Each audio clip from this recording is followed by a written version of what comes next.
حضور یہ ارشاد فرمائے کہ آپ تو ماشاءاللہ عرصہ دراز تک دسترخوان پر بیٹھ کر سنت کے مطابق کھانا کھاتے ہیں، تو یہ اب آپ ٹیبل کرسی پہ، اس کی کیا وجہ؟ پاؤں کی تکلیف کی وجہ سے نماز بھی کرسی پر ہی پڑھتا ہوں. مفتی صاحب سے مشورہ کیا تھا، ڈاکٹر صاحب نے کہا تھا تو یہ کہ زمین پر لیٹ نہیں پاتا، ہو سکتا ہے پکڑ کے تو بٹھائیں گے تو ہو سکتا ہے 2-4 منٹ کے لیے میں بیٹھ جاؤں، زیادہ وہ بھی پالتی ہے مار کے. جیسے درد کی جگہ پر ہاتھ رکھ دے اور پڑھیں دادا صاحب کی گھوڑی. یہ کوئی بزرگ ہوں گے تو ان کی طرف یہ منسوب ہوگا.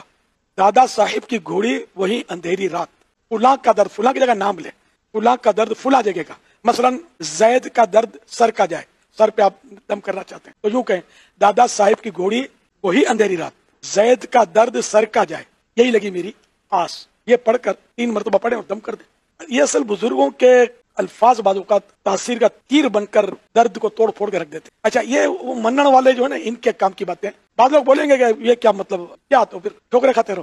اگر آپ کو مطلب حسن زن ہے اور اگر آپ حسن زن کے ساتھ اللہ کی رحمت پر بھروسہ کر کے، بزرگوں پر اعتماد کر کے اللہ کی عطا سے آپ کریں تو درد انشاءاللہ دور ہو جائے گا. تجربہ ہے ہمارا، تو بارہا تجربہ ہے. عبارتیں بیتیں کتابوں میں ملتی ہیں. یہ جیسے دہاڑ کا درد ہے کسی کے، تو اس کی دہاڑ کو پکڑ کے یہ کہیں 4 کمائیں 32 کھائیں، واسطے قطب عالم کے ایک کو چھوڑ ایک نہ جائے. اب یہ 4 دہاڑوں کی تعداد 4 ہے. یہ دیکھیں گے نا بڑے دانت، یہ شاید یہاں یہ چاروں چباتے ہیں. 32 دانت کی 32 ہی مشہور ہے. تو 4 کمائیں 32 کھائیں، یہ آسانی ہو جاتی 32 کو. پھر واسطے قطب عالم کے، یہ بزرگ کی طرف نسبت ہے. قطب عالم کا واسطہ، ایک کو چھوڑ کر ایک نہ جائے. یہ نہ ہو کہ ایک دانت چلا جائے دوسرا اکیلا ہو جائے. اس طرح کی یہ، اس سے بھی یہ منجن پر بھی اگر دم کر دے نا یہ پڑھ کے، تو یہ منجن انشاءاللہ فائدہ کرے گا. روحانی طریقے سے علاج کی شرعی حیثیت بتا دیں.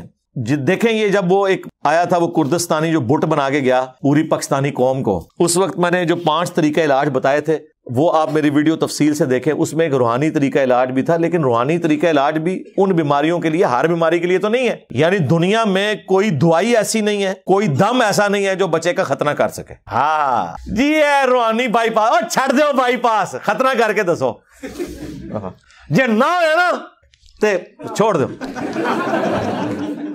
آج وہ جس بزرگ نے سٹیک تے لوانا ہے اپنے آپ نو، کیڑا ہے جڑا ہے لکھ کے دے منو کہ اگر میں نہ کر سکیا ختنہ تو جو مرضی کرو جی صاحب اجازت ہے، تو پتہ چل جائے گا.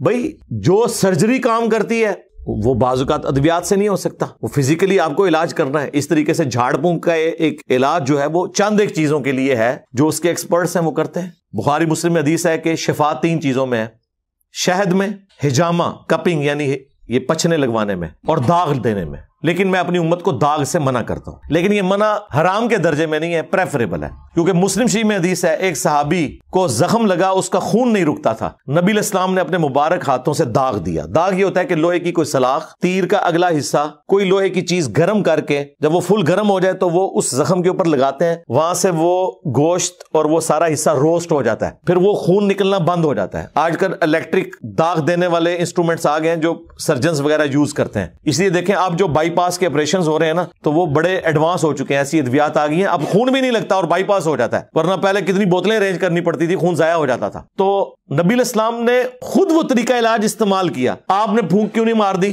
کہیں اللہ نے چاہا تو ہو بھی گیا. بخاری میں حدیث ہے ایک صحابی کی پنڈلی کی ہڈی ٹوٹ گئی، نبی علیہ السلام نے ہاتھ پھیرا، ٹھیک ہو گئے. لیکن یہ 1-2 واقعات معجزانہ طور پہ ہیں، ادروائز نبی علیہ السلام پورا علاج کرواتے تھے. اور علاج کرنا ہے، جو چیز اس طرح کی سرجری والی ہے وہ دم کرنے سے نہیں ٹوٹی ہوئی ہڈی جڑ جائے گی. وہ نبی علیہ السلام کا ایک معجزہ تھا. اگر آپ کو اپنے بزرگوں پہ اعتماد ہے تو توڑوائیں اپنی ٹانگیں اور ٹائم قیامت تک جائے کروا کے دسو کسی کو سیدھا. اس طرح نہیں ہوتا میرے بھائی.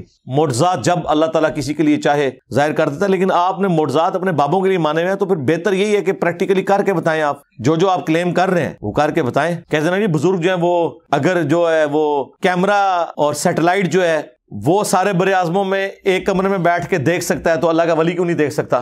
چھاڑ دو سرکار، کوئی مسئلہ نہیں ہے. اگر PIA کا پائلٹ جہاز اڑا سکتا ہے تو بزرگ کیوں نہیں اڑا سکتا؟ بٹھائیے سارے بزرگانوں اور کاکپٹ سے جو ہے پائلٹ کو کہے گا جی آپ تو نکلے نا، یہ اڑلا دے والے جی قیامت والے دن جا کے لینڈ کرنا ہے انہوں نے جتنے کرنا ہے. نہیں اگر یقین ہے تو کرے نا.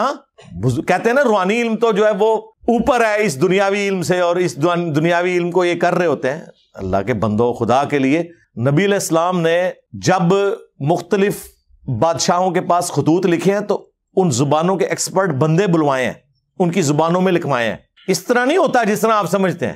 دنیا بقدر ایفرٹ ہے. کبھی کبھار کوئی مرزانہ بات ہو جائے وہ الگ بات, وہ انبیاء کے ساتھ خاص ہے. باقی غیر انبیاء کے ساتھ نبی علیہ السلام کے مبارک دور میں بڑے عجیب و غریب قسم کے معجزات ہوئے ہیں, وہ بالکل درست ہے, وہ نبی کے معجزے ہیں. لیکن رسول اللہ کی وفات کے بعد جو کچھ ہے وہ دعا کی حد تک ہے. اللہ تعالیٰ چاہے تو کر دے, اللہ تعالیٰ چاہے تو نہ کرے. بارش کی دعا کی ہو گئی, ٹھیک ہے, سمجھ آتی ہے بات کی.